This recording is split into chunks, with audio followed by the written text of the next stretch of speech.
Journals chapter में बेटा हमारा पहला क्वेश्चन है, generalized the following transactions in the books of Raman. तो आप ऊपर हेडिंग लिख देंगे journal entries in the books of Raman, और उसके बाद एक एक एंट्री करके करना शुरू करते हैं। 2025 की बात है। देखो यहाँ डेट, ये पर्टिकुलर, ये डेबिट होता है, ये क्रेडिट होता है ना। लिख देती हूँ, चलो मैं, आप घबराओगे नहीं तो। डेट, ये पर्टिकुलर है, ये डेबिट साइड है बेटा, और ये क्रेडिट साइड है। यहाँ पर एक छोटा सा LF का भी कॉलम होता है, बस मैंने उसे यहाँ स्किप कर दिया है क्योंकि अभी हमारे किसी काम का वो है नहीं।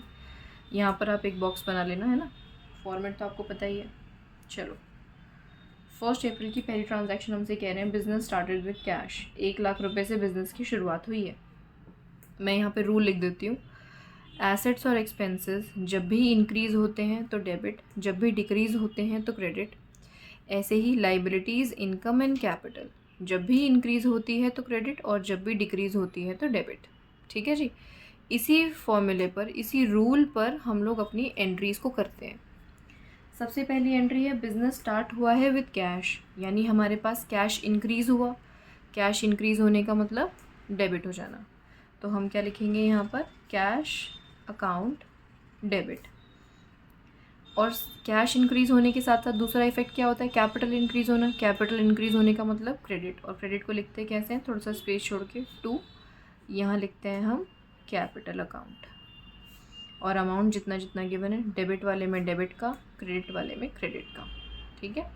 नरेशन लिखनी होती है साथ में, और नरेशन में क्या लिखना होता है कि ये एंट्री की इंग्लिश क्या है। इंग्लिश क्या है, business started with cash, simple.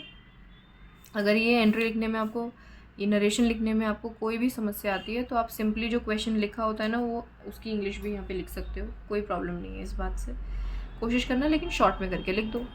2 अप्रैल में बोला है गुड्स परचेज्ड फॉर कैश, 25,000 रुपये से सामान खरीदा हमने, तो यानी हमने परचेजेस करी, डेबिट, और बदले में हमारे पास से पैसे चले गए टू कैश अकाउंट। ठीक है। 25,000 यहाँ आ जाएगा, 25,000 यहाँ आ जाएगा। परचेजेस यानी एक्सपेंसेस हुए, और कैश गया यानी एसेट कम हो गया। ठीक है। रूल तो अप्लाई कर पा रहे हो आप। अगर मैं आप नरेशन ना लिखूँ तो चलेगा, क्योंकि नरेशन तो सिंपल अंग्रेज़ी है, आप आराम से लिख सकते हो। मैं सीधा एंट्रीज़ करके दिखा देती हूँ आपको, क्योंकि बच्चों को डाउट एंट्रीज़ में होता है ना। Goods purchase from Pankaj on credit, 18,000 रुपये का सामान हमने पंकज से खरीदा। देखो, खरीदा, पैसा गया, फिर से खरीदा, लेकिन अब की बार उधार पर। उधारी किससे हुई है, हरीश से। हरीश कौन है हमारा, क्रेडिटर। क्रेडिटर यानी लाइबिलिटी इंक्रीज़ होना, और इंक्रीज़ होने का मतलब आपको पता ही है क्या होता है, क्रेडिट। ये रूल याद कर लो। 5 अप्रैल में हमसे क्या कह रहे हैं, 5 अप्रैल में कह रहे हैं good sold to Naresh on credit. 9,000 का सामान हमने नरेश को बेचा है उधार पर। तो सामान हमने बेचा है नरेश को, तो नरेश हमारे लिए डेटर के तौर पर इंक्रीज़ हो गया, और हमने बदले में क्या करी, सेल्स 9,000 रुपये की। तो 9,000 हमने यहाँ लिख दिया, और 9,000 यहाँ लिख दिया। ठीक है। अगली एंट्री हमसे क्या कही जा रही है, goods return to Pankaj. Pankaj को हमने गुड्स रिटर्न कर दिए। कितने के गुड्स रिटर्न कर दिए हमने, 12,000 के। 12,000 का सामान वापस 7 अप्रैल को। देखो, जब सामान खरीद के लाए थे तो एंट्री ये, वापस कर रहे हैं तो इसका उल्टा, यानी यहाँ पर हम लिख देंगे cash account debit to purchases, क्योंकि रिटर्न है तो रिटर्न अलग से दिखाएंगे यहाँ पर। 12,000 का सामान वापस, और बदले में हम उससे पैसे ले आए।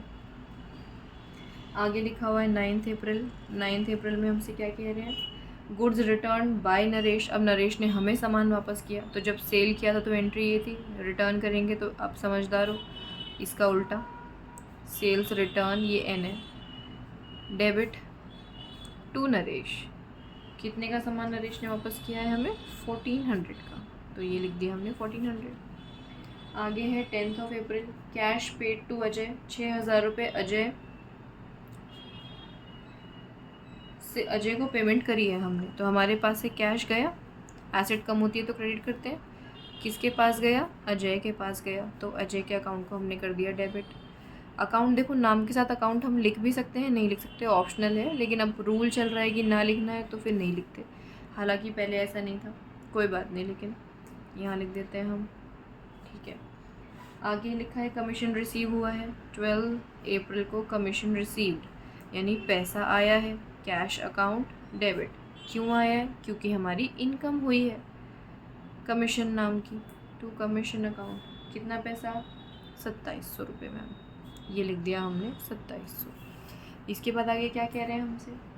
परचेज़ करा है हमने फर्नीचर, 15 अप्रैल को हमने फर्नीचर ख़रीदा है, तो फर्नीचर नाम की एसेट हमारे पास इंक्रीज़ हो जाएगी और हमारे पास से कैश कम हो जाएगा 7000 रुपीज़ से, ये आ गए 7000 रुपये। आगे कह रहे हैं रेंट पेड टू अमित, 19 अप्रैल को हमने अमित को रेंट पे करा है, तो पैसा आया गया? गया।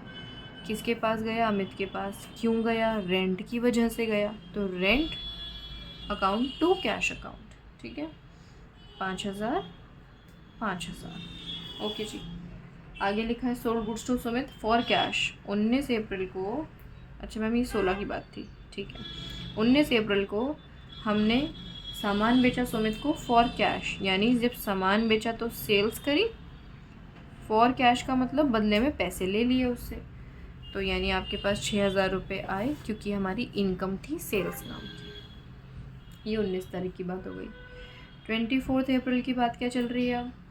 कैश सेल्स हुई है। कैश सेल्स का मतलब ये नहीं होता कि पैसा बेच दिया, कैश सेल का मतलब होता है सामान बेचा और पैसा मिला, तो यहाँ पर cash account debit to sales, कितना पैसा मिला है? 7000, ठीक है जी। आगे cash receipt from Naresh on account, 30 अप्रैल को हमें नरेश से पैसा रिसीव हुआ। ऑन अकाउंट का मतलब अकाउंट में नहीं, ध्यान रखो, बच्चे जनरली कंफ्यूज होते हैं इस बात से कि 5000 रुपये नरेश ने हमें अकाउंट में नहीं दिए। अरे नहीं बेटा, ऑन अकाउंट एक वजह के लिए भी तो इस्तेमाल होता है ना, जैसे आपके स्कूल्स में मैसेजेस आते हैं आपके पास कि tomorrow will be holiday on account of Rakshabandhan, तो इसका मतलब समझते हो ना आप? तो वही सेम बात है कि नरेश से हमें पैसे लेने थे क्योंकि हमने उसे सामान बेचा था, तो अब वो पैसे दे रहा है, सिंपल। तो हमारे पास पैसे आ रहे हैं, कैसे आ रहे हैं? नरेश हमारा डेटर था उससे आ रहे हैं। कितने दिए इसने अभी? 5000 दिए, तो 5000 यहाँ लिख देते हैं और 5000 यहाँ लिख देते हैं, ठीक है। लास्ट 30 अप्रैल में सैलरी पेड, पैसा गया।